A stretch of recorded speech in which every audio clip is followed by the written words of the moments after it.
¿qué tal? Es un gusto de saludarles, espero que se encuentren muy bien.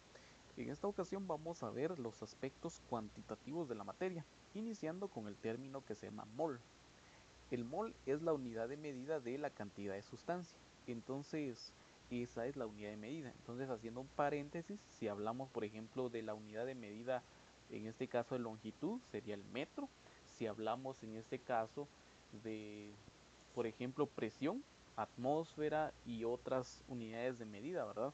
Pero la unidad que indica la cantidad básicamente de sustancia es el mol.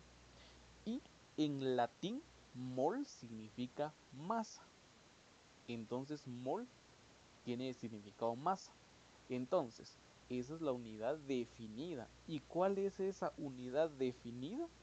El famoso número de Avogadro. Esta es la unidad definida. Entonces, la unidad de medida. Entonces, cuando se dice una unidad de medida es porque es algo que ya está establecido. ¿Y cuál es ese número que está establecido? Es esta que está acá abajo, llamado número de Avogadro, llamado o es 6.022 por 10 a la 23 partículas. Entonces, imagínense, tenemos el átomo de carbono. Sabemos que tiene 12 de masa. Solo que este átomo es manejado en unidades de masa atómica. Entonces, ese 12 que está acá, básicamente la masa del carbono, pero no lo puedo ver. El átomo es este, en este caso, pero lo tengo dibujado. Un átomo de carbono en nuestra realidad no lo podemos ver. Entonces no lo podemos ver. ¿Y cómo podemos manejar? Por eso se hizo esta pregunta ahorita en la parte de abajo. ¿Cómo puedo emplear algo que no puedo ver? ¿Cómo lo puedo emplear? Entonces ese número definido ya me da la opción. Esto no lo puedo ver. Entonces, vean pues, si la masa del átomo de carbono es 12, entonces hay una constante que me da 12 ya en unidades que ya puedo manejar en mi entorno. ¿Y cuál es ese número? Este, 6.022 por 10 a la 23 partículas. Entonces, otra vez, ¿por qué? Miren pues,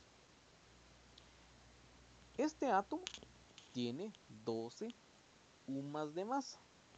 Muy bien, ¿lo puedo ver? No, no lo puedo ver.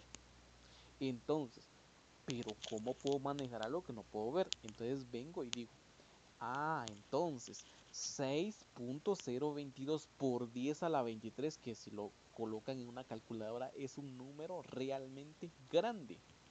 Entonces, esto, ¿por qué es este número?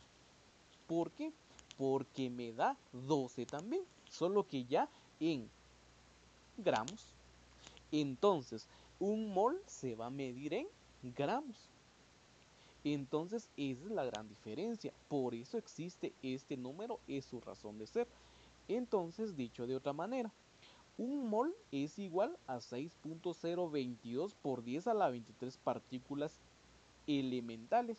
¿Y cuáles son esas partículas? Dígase, entonces, iones, o los átomos simples, o moléculas.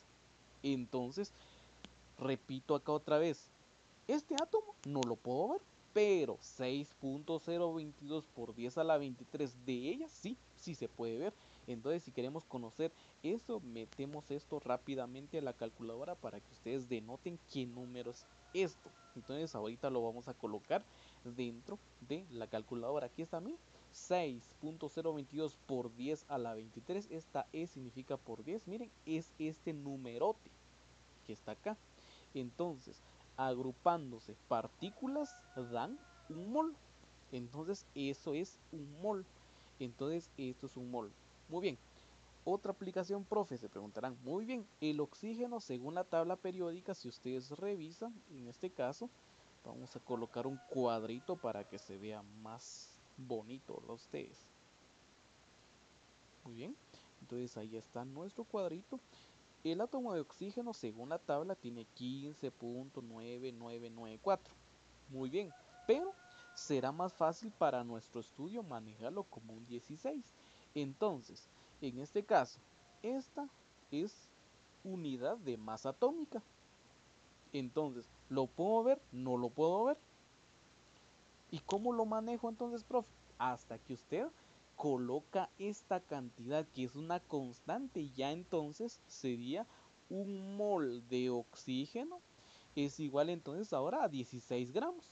¿Por qué 16 gramos, profe? Esto sí ya se puede ver. Sí, esto sí, ya es una cantidad de gramos, ya se puede ver. Entonces, ahora esa es la gran diferencia. Entonces, es decir, que 6.022 por 10 a la 23 átomos de oxígeno, ¿cuánto tiene de masa eso? 16 gramos. ¿Y por qué 16 gramos? Profe, ¿por qué lo mismo? Por este número que es la constante. Ahora hablemos de otro elemento. Imagínense que vamos a hablar del hidrógeno. El hidrógeno tiene 1.0079. Entonces, pero no lo puedo ver hasta que llegan 6.022 por 10 a la 23 átomos de hidrógeno. Entonces dan este mismo número, solo que ahora en gramos, es decir, un mol de hidrógeno, ¿cuánto tiene de masa? 1.0079 gramos. Es decir, también 6.022 por 10 a la 23 partículas de hidrógeno es igual a un mol.